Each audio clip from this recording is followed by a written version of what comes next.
O final do ano é uma época de festas, celebrações e confraternizações.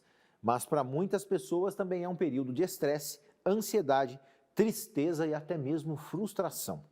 Esses sentimentos negativos, que se intensificam entre novembro e dezembro, são conhecidos como a síndrome do final do ano, ou então dezembrite.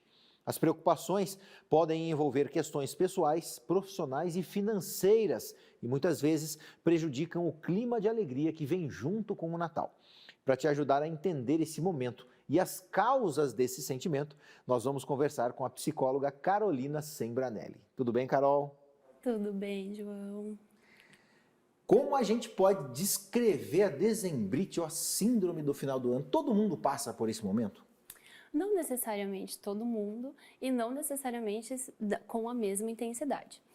Você foi muito claro quando você descreve, né, o que se trata essa síndrome. É uma intensificação de alguns sentimentos. Então, durante o ano todo, nós passamos por diversas situações de trabalho, familiares, da vida pessoal, enfim.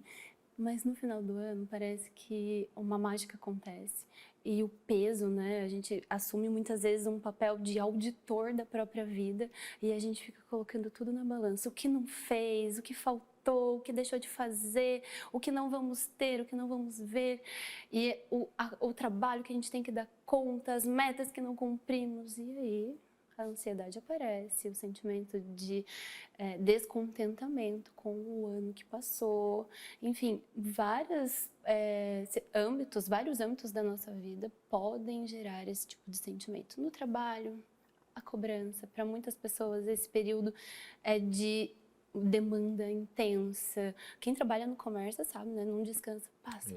Outras pessoas que vão sair de recesso têm que dar conta de tudo nos últimos anos e aí entra numa situação de estafa mental muitas vezes.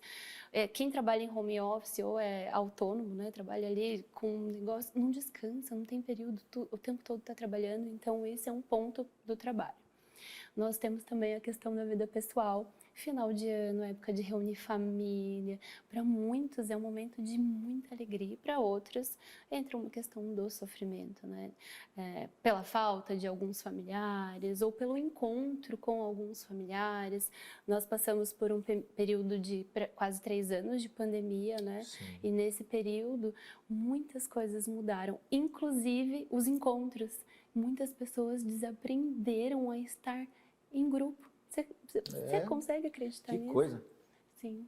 Muitas pessoas se isolaram, né? Porque era o que era recomendado e começaram, né, a fazer muitos encontros à distância, falar por telefone, né? Não entrar em contato com mais de uma pessoa e aí de repente chega o final do ano e agora, né, que nós não estamos mais num período de pandemia, os encontros podem acontecer. Os momentos passam. O que eu posso tirar de bom desse momento, né? Buscar assim, o que é bom para mim? De repente é comer, né? Tentar não exagerar, tentar manter o equilíbrio de não exagerar na bebida, não exagerar na comida, mas ter a compreensão de que é um momento e que vai passar. Essas pessoas que entram nesse círculo, elas tendem a se afastar e ficar mais solitárias? Olha, quando a gente pensa em estar mais solitária, às vezes a pessoa ela não consegue, né? Eu trabalho com isso, então eu posso dizer que às vezes a gente fortalece a pessoa para ela entender o que faz com que ela queira se afastar, porque nem sempre o afastamento ele é físico, né? Às vezes a pessoa está ali presente para cumprir aquele momento, não, tenho que estar na casa do tio, tenho que estar na casa da família. Protocolo. Tenho que cumprir esse protocolo. E ela não se sente bem, e aí ela se afasta. Mas ela é assim, né? Aí ela não pratica o respeito com ela também, né? De entender quais são a situação, de exercitar essa tolerância, de entender que algumas coisas não dizem dela. E esse afastamento nem sempre é visto e percebido, né? Tem muitas pessoas que se afastam e as pessoas e a própria família nunca entende, mas o que está acontecendo, né? Né? A pessoa não gosta mais da gente, a pessoa não gosta da família, não gosta. E muitas vezes própria pessoa individualmente, ela não consegue entender o que gera esse afastamento, o que gera essa, né, eu não me sinto confortável mais em estar, e aí fica sozinha em alguns momentos, né? É importante a gente pontuar que quando a gente faz esse exercício de reflexão, o que é importante para nós, que a gente pratique a tolerância de respeitar o que é importante para nós. Às vezes não é um encontro com a família, mas é com um grupo de amigos que nos fazem sentir em família, né? Família é um termo bem amplo que a gente pode também direcionar a amigos, né? Pessoas do trabalho, enfim, quem nós considerarmos. A questão financeira, ela pode afetar ainda mais esse processo no final do ano? Bastante. Né? Ainda mais quando se tem a sombra do janeiro. Janeiro com IPVA, IPTU e tudo mais, todas as contas, presentes, né? Ai, ceia, a gente tem que passear, e se a gente não passeia, o quanto tudo isso gera uma angústia nas pessoas, né? Seja por comparação, esse é um ponto muito interessante, né? Quando a gente fala atualmente, rede social, se vê pessoas viajando, curtindo férias, dando presente, ganhando presentes, e aí a pessoa para e pensa, eu não consigo, né? Eu não consigo dar conta de comprar presente, de me vestir bem, ou de viajar, e que tipo de sentimento é gerado, né? Podemos nos deparar com a sensação de que fracassamos por não termos a condição financeira que é postada, né, muitas vezes, que é vista. E a condição financeira é um fator que pega bastante nessa época do ano. Ô Carol, a gente está conversando aqui já há algum tempo e, assim, fazendo um apanhado de tudo que você disse até agora, me leva a pensar que um dos sentimentos que mais pode provocar isso nas pessoas é a pressão ou a própria culpa. Eu não consegui fazer isso nesse ano, eu não vou dar conta de fazer isso, eu não consegui comprar o presente, eu não consegui fazer aquilo, não consegui terminar meus relatórios, eu não comprei o meu carro, eu não viajei, e aquilo ali vai entrando em ebulição dentro da pessoa e leva a pessoa a entrar nesse estado. Também, né? Também. A gente está falando das faltas, né? Então, a falta de conseguir as coisas é como se isso dissesse o tudo da pessoa, né? E geralmente, quando nós tendemos a focar o olhar na falta, nós tendemos de deixar de enxergar os nossos acertos. Para esse momento, eu considero muito importante que a autoavaliação não seja realizada. Como assim, Carol? A gente não precisa fazer uma autoavaliação para ver como estamos encerrando o ano e como vamos começar o seguinte? Podemos fazer, mas lembra que eu te disse? Às vezes a gente assume a postura do auditor e a gente quer pegar tudo que está errado, tudo que está faltando, tudo que não demos conta e querer cumprir para o ano que vem. É muito pesado, né? Nós temos aí 12 meses para que a gente possa balancear essa autoavaliação, né? Não precisa tudo ser feito no final do ano.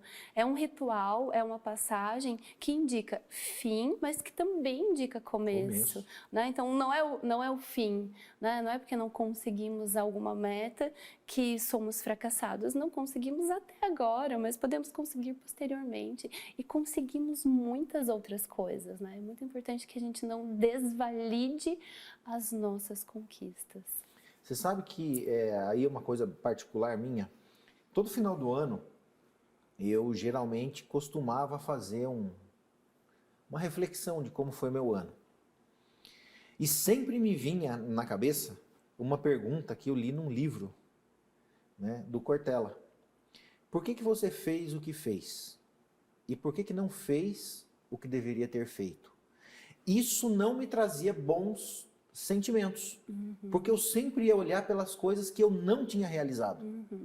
Eu esquecia tudo o que eu realizei e eu focava, poxa vida, mas eu não fiz isso aqui, eu não fiz aquilo, eu não fiz aquilo. Eu coloquei uma meta e não cumpri, né? E de uns anos para cá eu parei. Que bom. Falei, eu vou viver o momento. Claro que a gente vai viver o momento, não é deixa a vida me levar, a vida leva eu, não é isso. Mas eu vou curtir o momento. Claro que a gente faz planos, né? A gente tem, todo mundo tem projetos, tem sonhos, né? Mas eu acho que a gente não pode se culpar. Culpa. quando você usa essa palavra como psicóloga, né? É o que nos paralisa, a culpa nos paralisa, né? A culpa por não querer estar presente na ceia do Natal, a culpa por não ter comprado o presente que o filho ou o pai ou a mãe, enfim, que o outro queria, a culpa por não ter cumprido a meta de perda de peso, a culpa por não ter tido um emprego melhor, a culpa, né? O quanto a gente se sente culpado. Né? E às vezes a gente pensa assim, né? Ah, vamos nos encontrar para o Natal, um momento de família em que celebraremos. E muitas vezes a culpa é apontada nesse momento, né?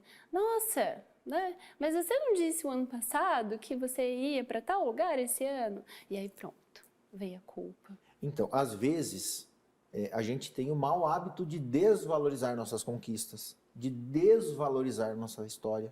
E isso é muito ruim. Sim, eu diria que isso é péssimo, principalmente porque nós entramos num ponto de comparação. Eu desvalido o meu quando eu estou olhando para o outro. E eu posso acreditar que o outro sempre fez mais, que o outro sempre está melhor, que o outro... E geralmente isso é baseado, eu volto à questão da rede social, né? A gente se baseia no que o outro está postando, nesse recorte de vida que o outro faz e mostra, e que faz com que muitas vezes a gente sinta, eu não fui bom o suficiente. Né? Não fiz o que o outro fez, não troquei o carro que o outro trocou, mas né, a realidade do que o outro, ou a situação, o contexto no qual o outro fez o que fez, nós nunca vamos saber. Por isso que a gente precisa olhar e falar, né, reconhecer com os recursos que eu tinha, eu fiz o melhor que eu pude. Carol, infelizmente a gente vai ter que acabar, mas já quero deixar o convite para você voltar aqui para a gente continuar esse assunto, porque tá aí o início do ano e esse também, de certa forma, é um período reflexivo para as pessoas, né? Sim. Elas acabam olhando para o ano anterior, projetando o ano que está iniciando, mas pode acontecer também nesse momento de bater aquela coisa que não é muito legal, né? Sim, inclusive, né, vou aceitar, já aceitei, né, o convite para voltar. A gente começa o ano com janeiro branco, né, que é bem focado para a saúde mental e o quanto tudo isso não é à toa, né, a gente passa por um período de autoavaliação, autocrítica, de encontros, desencontros, volta para casa, não vou... E aí a gente começa o ano como? Né, pensando com a emoção de tudo que vivenciamos no final e agora? Como que a gente vai lidar daqui para frente? Né? Então, é um ponto muito interessante da gente pensar o que fazer com as emoções que são elucidadas nesse final de ano, né? Nesses encontros e desencontros, seja de Natal ou de Ano Novo. É um ponto bem interessante da gente poder conversar também. Falaremos. Obrigado por estar aqui com a agradeço. gente. Feliz Natal para você, que 2024 seja um ano abençoado para você e família. Obrigada, João, para você também. Então tá joia.